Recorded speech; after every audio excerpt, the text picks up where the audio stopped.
You may not have heard much about this small country, but its strategic location at the crossroads of global trade routes make it a crucial piece in the puzzle of international commerce.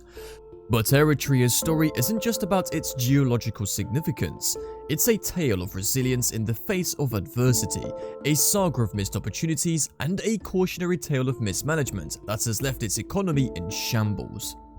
Nestled between the tumultuous waters of the Red Sea and the volatile borders of Ethiopia, Yemen, and Somalia, Eritrea finds itself in a precious position. It's like standing on a tightrope stretched between giants, with the slightest misstep threatening to plunge the nation into chaos.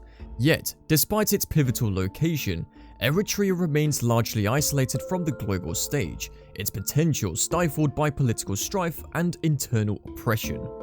But how did Eritrea, once hailed as the hope of Africa, become the forgotten shadow of the continent, and what lessons can we glean from its plight? Join us as we delve into the economic apocalypse of Eritrea, unraveling the threads of history, politics, and economics to understand the forces that have brought this nation to its knees. Welcome to the untold story of a country on the brink. This is the economic apocalypse of Eritrea. Eritrea, a country that only claimed its independence in 1993, is still finding its footing on the global arena. Its journey towards economic stability has been anything but smooth, thanks to a tangled history and a landscape scarred by conflict. Eritrea, once just a slice of an Italian colony, suddenly finds itself shackled to Ethiopia after World War II. But the people of Eritrea, with their distinct cultures and aspirations, weren't content with being swept into someone else's nation. So, they fought, for 30 long years, for the right to determine their own destiny. And when the dust settled in '93, the world witnessed a historic moment. Eritrea stood tall, an independent nation at last, but the celebrations were short-lived. Decades of war had taken their toll, leaving behind a fractured society and a government struggling to find its footing. Now, let's talk about Ethiopia. Back in the 60s, they were eyeing Eritrea's ports like a thirsty traveler in the desert. And who could blame them? Access to the sea meant access to global trade, a lifeline for any nation. But Eritrea wasn't about to hand over their keys to the kingdom without a fight. Fast forward to today, and Ethiopia is still feeling the sting of being landlocked. Without those ports, exporting goods is a headache, and importing, well, let's just say it's not cheap. But Eritrea's problems don't stop there.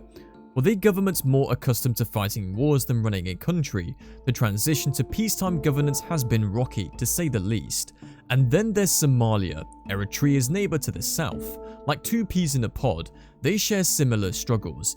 A lack of strong government, rampant poverty, and yes, even piracy. It's a wild world out there on the high seas, and desperate times call for desperate measures. Eritrea finds itself in a unique predicament, marching to the beat of a different economic drum compared to much of the world. Here, the government's grip on every facet of the economy is so tight it's almost suffocating, stifling any hopes of a flourishing private sector and throwing the supply-demand balance out of whack. Nearly every business, from banks to mining operations, is under the watchful eye of the state. And it's not just a watchful eye, it's a firm hand, with a significant portion of the workforce consisting of conscripted citizens. These individuals, forced into national service, often find themselves toiling away in mines or on construction sites, all under the guise of military duty. Now, add a dash of secrecy into the mix. Eritrea doesn't exactly boast about its affairs, especially when it comes to its military spending and press freedoms. This lack of transparency makes it a challenge to get accurate economic figures, leaving analysts scratching their heads and making educated guesses. Speaking of military spending, Eritrea puts a hefty chunk of its GDP towards the armed forces, allegedly for defense purposes, but in reality, a good chunk of that money seems to go towards propping up government-run industries rather than in enhancing the nation's defense capabilities. And let's not forget about the debt situation. Eritrea's borrowing habits are a bit alarming, with a debt-to-GDP ratio that would make most economists break out in a cold sweat. It's like trying to balance a budget with a leaky bucket, not exactly a recipe for financial success. In a world where capitalism reigns supreme, Eritrea marches to the beat of its own drum, dancing to the tune of centralized government control. But behind the facade of control lies a nation grappling with the consequences, a story of economic mismanagement and missed opportunities. Eritrea dances to the beats of its own drum when it comes to its economy. While it's not your typical free market setup, it's also not quite a full-blown command economy like North Korea. Think of it as a hybrid.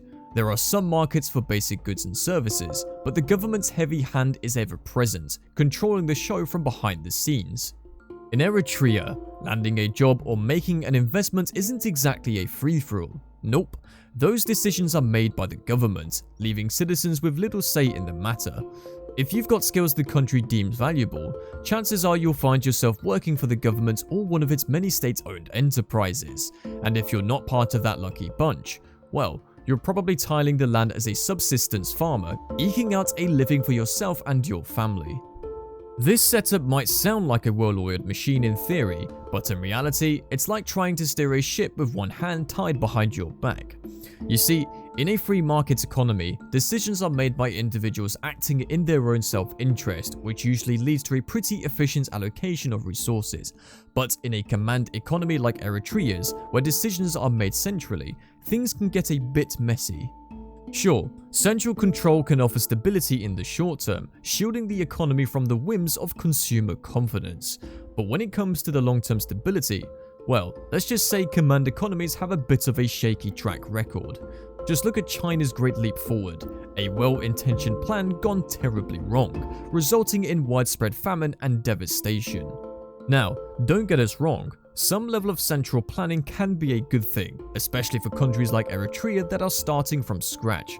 But when that central control becomes too much, well, let's just say it's not exactly a recipe for success. Take Eritrea's unique approach to taxation, for example. While most countries don't tax their citizens living abroad, Eritrea takes a different approach, demanding a cut of their earnings. It's an interesting idea in theory, aimed at combating brain drain, but in practice, it's more of a desperate attempt to keep the cash flowing into a country that people are fleeing in droves. And flee they do. Eritrea has the dubious honor of being the most fled country per capita in the world. With over 500,000 Eritrean refugees scattered across the globe, it's clear that something isn't quite right. In the end, Eritrea's economy woes stem from a desperate attempt to control what little they have, instead of focusing on building something more sustainable. Eritrea grapples with one of the lowest levels of human development globally. Its modest GDP of $1.98 billion places it among the smallest economies worldwide, akin to island nations like Vanuatu and Grenada. With a GDP per capita of around $550, Eritrea ranks among the poorest countries, though seemingly more productive than counterparts like Burundi and Somalia. Yet, formal economic activity belies the grim reality of daily life, marked by tight government controls, regional tensions, and a staggering exodus of people. Despite its recognized government, Eritrea faces economic stagnation, negative growth, and reliance on unsustainable mining. Thank you for watching our exploration of Eritrea's economic challenges. Please subscribe for more insights into global economies.